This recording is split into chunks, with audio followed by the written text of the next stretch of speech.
கர்த்தருடைய பரிசுத்த நாமத்துக்கு மகிமை உண்டாவதாக. இது நம்ம எல்லாருக்கும் பிடித்தமான ஒரு வசனம். பார்ப்போம். தேவன் உங்களுடைய ஆசீர்வதித்து உங்கள் எல்லையை பெரிதாக்கி ஒரு தீங்கு கிட்ட வராதபடி உங்களை பாதுகாத்து பலப்படுத்துகிற கர்த்தர். 1 நாளாகமம் 4வது அதிகாரம் 10வது வசனத்தில் பாருங்க.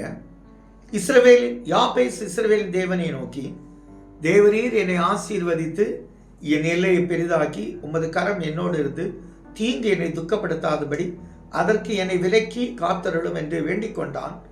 அவன் வேண்டிக்கொண்டதை தேவன் அருளினார். வேண்டிக் கொண்டதை கேட்டார்ல, உடனே கொடுத்துட்டார். நான் இன்னைக்கு சொல்றேன், நீங்க என்ன கேட்டீங்களோ கர்த்தர் உடனே என்னை கொடுப்பார். விசுவாசிங்க.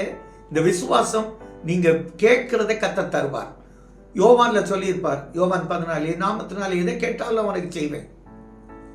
எதை கேட்டாலும் செய்தாருன்ட்டார்.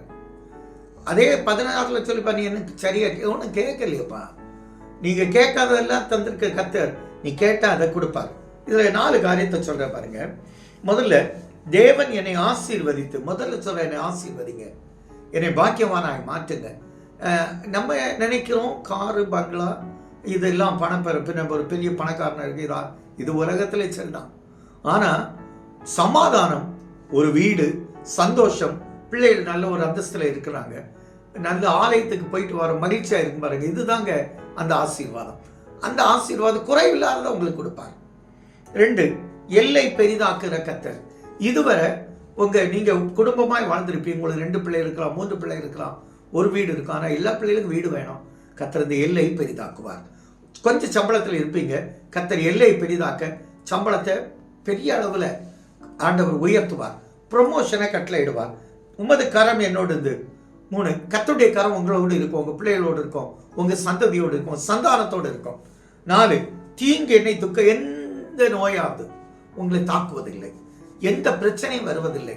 ஒருத்தர் பிரச்சனை பண்ண நினைச்சா கர்த்தர் அவனை தூக்கிடுவார், உங்களுக்கு சமாதானத்தை தருவார். இதெல்லாம் யாபேஸ் கேட்டிருக்கான். உங்க பேரை சொல்லுங்க. நான் கேட்கிறேன், ஆண்டவரே இந்த மகன் கேட்கிறேன், என் எல்லையை பெரிதாக்குற கர்த்தர், என் மகனுக்கு ப்ரொமோஷனை கட்டளையிடுங்க. நான் கேட்கிறேன்ல, நீங்க அப்படி கேளுங்க, உங்களுடைய எல்லை பெரிதாக்கும். நீங்க என்ன கேட்டாலும் கர்த்தர் தருவேன், நெய் செய்வார். செய்த தேவன் அதை அருளினார், உங்களுக்கும் கொடுப்பார். எங்க நல்ல தகப்பனே, நெய் சொன்னது போல கர்த்தர் அவங்க என்னென்ன கேட்டாங்களோ அதெல்லாம் கொடுத்து ஆண்டவர் மகிழ செய்யும் நல்ல பிதாவே. ஆமென்.